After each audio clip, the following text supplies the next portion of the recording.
aujourd'hui, je suis ravie de t'accueillir. Est-ce que tu peux nous dire de quelle pathologie tu souffres aujourd'hui?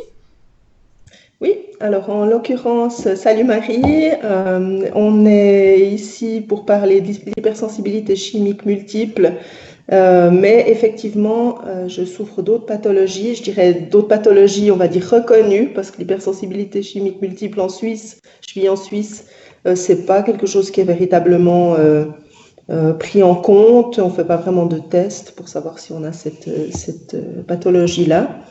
Alors, j'ai un syndrome d'activation mastocytaire depuis 5-6 ans, déclenché par une infection. Et entre les lignes, en tout cas, on ne me l'a jamais écrit, mais on me l'a dit déjà plusieurs fois, déclenché par une infection qui est probablement la maladie de Lyme, qui effectivement a été, on va dire, vérifiée plusieurs fois dans des tests sanguins. Donc, je souffre de Lyme chronique. Et puis, j'ai également une candidose chronique, mais je crois que beaucoup de malades avec Oui. des inflammations ont une candidose chronique. Et puis, j'ai par ailleurs une hydrosadénite, c'est un terme un peu barbare qui signifie en fait une inflammation des glandes sudoripares. Ça fait de très très jolies aisselles, un peu gonflées comme ça. C'est magnifique. Sinon, j'ai 54 ans et je suis malade depuis 5-6 ans. Voilà. Enfin, D'accord. disons que c'est devenu insupportable depuis 5-6 ans. Oui, je comprends. Du coup, par rapport au syndrome de sensibilité chimique multiple, pourquoi on est là, est-ce que tu peux me dire chez toi comment ça se manifeste ou me donner des exemples et éventuellement des symptômes dans ton quotidien, comment ça se passe?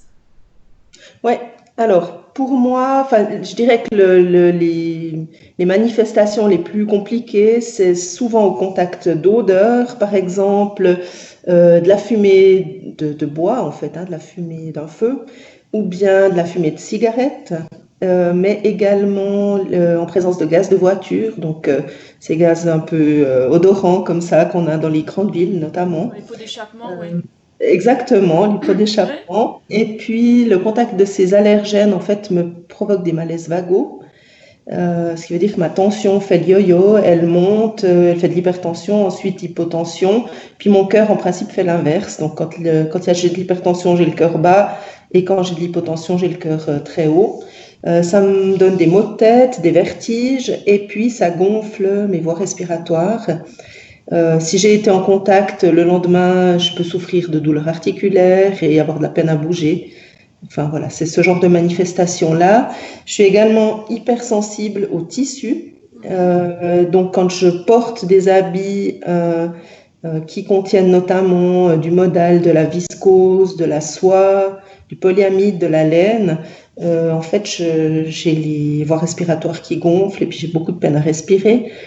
Donc je le sais assez rapidement, mais parfois je m'en doute pas, puis je laisse l'habit pendant 1 heure. Alors là, c'est la cata.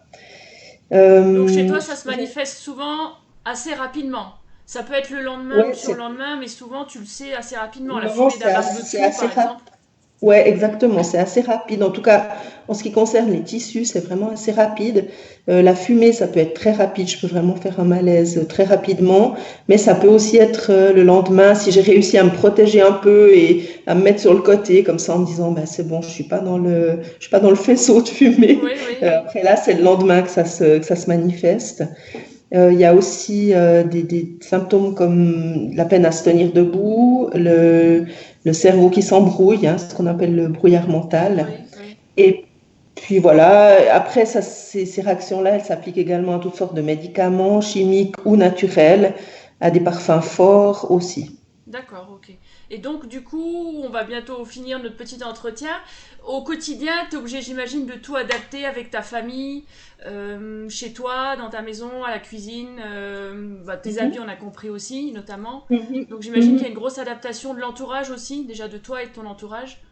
Ouais, oui, alors bien sûr, mais enfin moi j'ai entre guillemets la chance d'avoir une famille, enfin on est une famille d'allergiques, donc depuis longtemps on a zéro tapis, zéro rideau, jamais de fleurs qui sentent fort chez nous, on met pas de parfum, enfin j'entends, donc on a, je dirais, on s'est un peu adapté à ces problématiques d'allergie depuis très longtemps.